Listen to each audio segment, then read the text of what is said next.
She texted during my father's funeral. Stop being dramatic. He was old anyway. Coming home late, going clubbing. I replied, enjoy.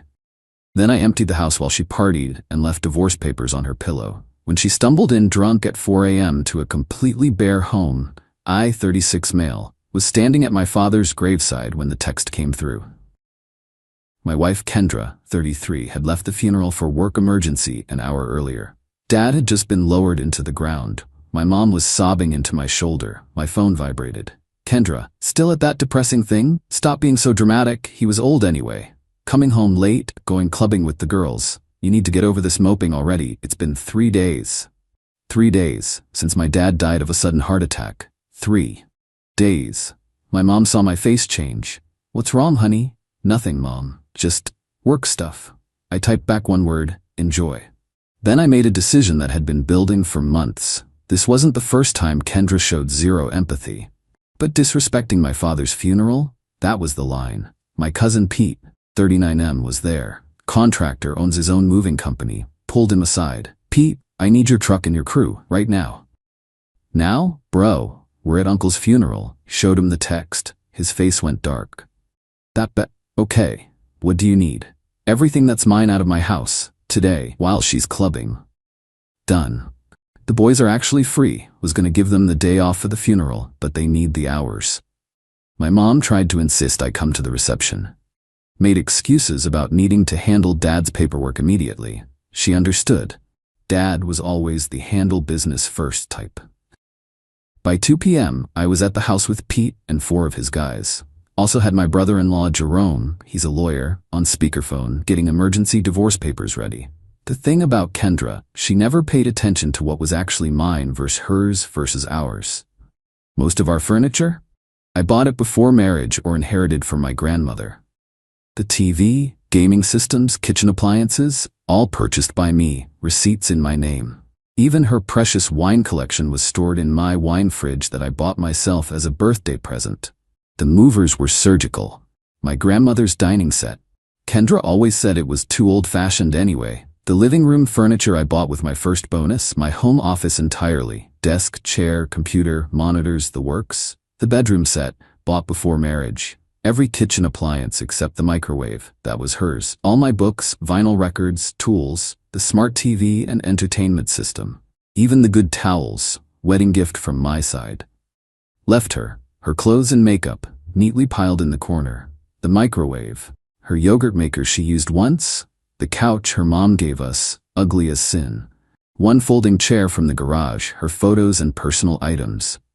The pettiest part? I canceled the utilities effective next day, all in my name, and changed the locks. Building manager was cool about it. Lease was only in my name anyway since I'd lived there 2 years before marriage. Jerome had the divorce papers ready by 4 p.m. Uncontested divorce filing, citing irreconcilable differences.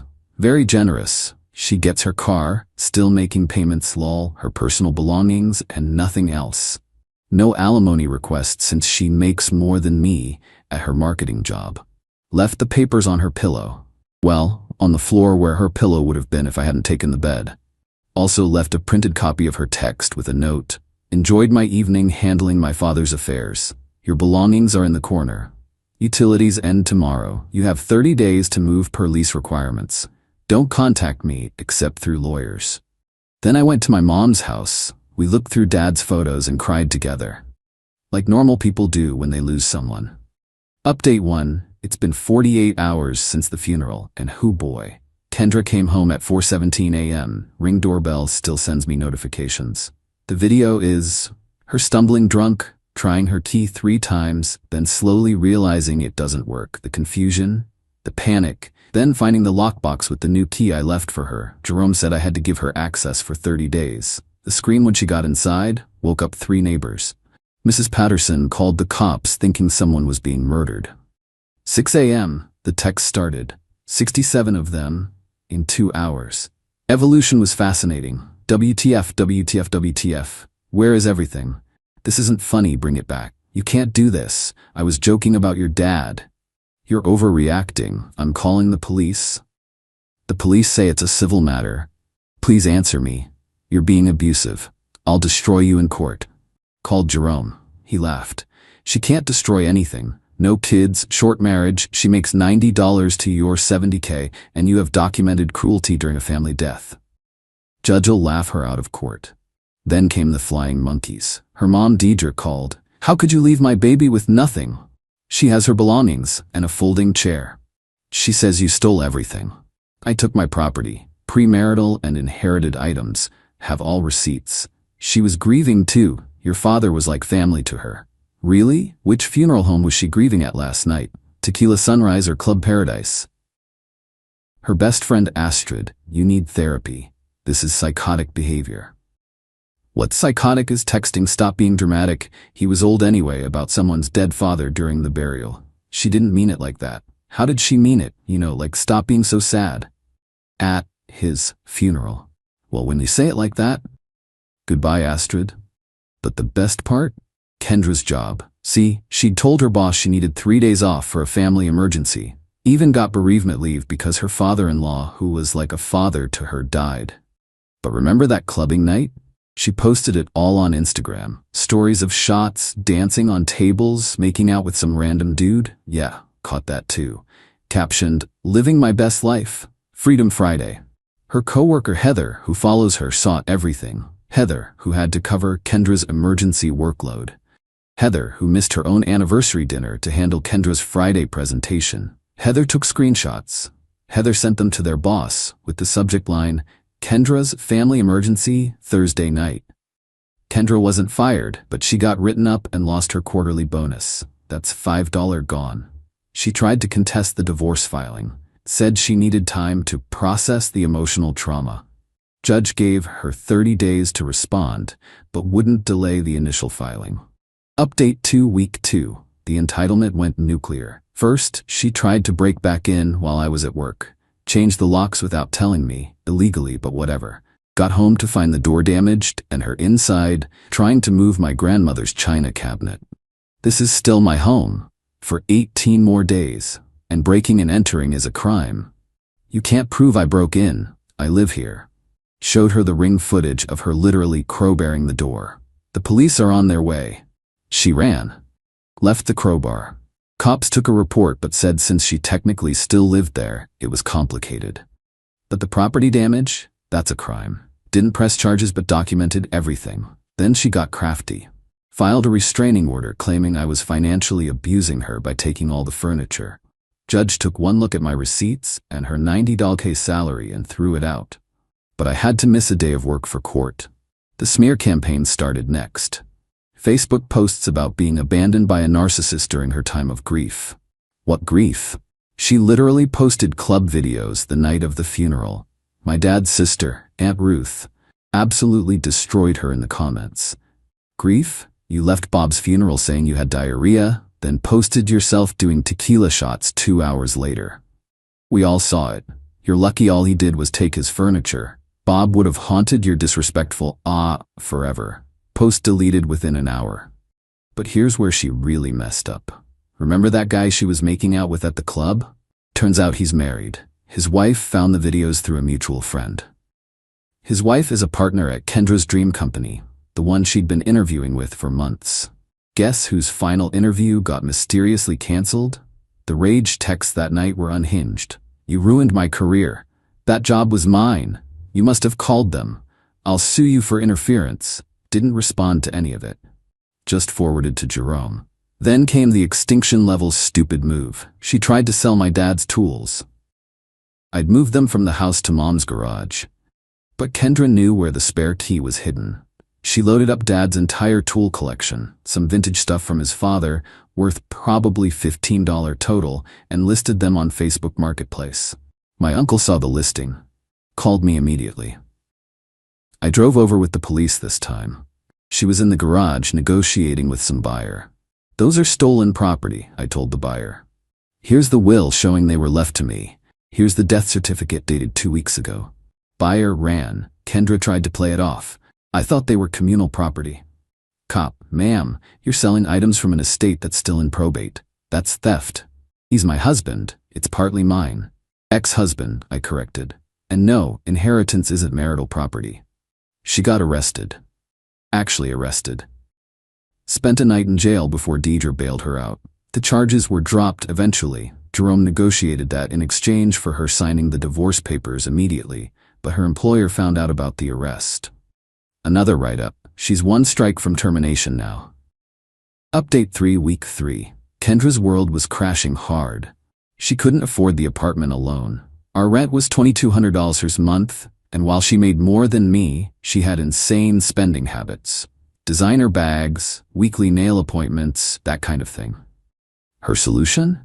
Move in with Deidre. But Deidre had conditions. No overnight guests, no drinking, church every Sunday, pay $600 a month rent.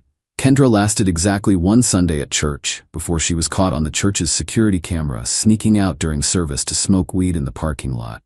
The pastor called Deidre. Meanwhile, my mom had been quietly devastating her in the community. See, Mom's been in our neighborhood for 40 years. She knows everyone, and she made sure everyone knew what Kendra texted during Dad's funeral. The family hairdresser refused to do Kendra's hair for her important work event. The local grocery store manager, Mom's book club friend, always seemed to be out of whatever wine Kendra wanted.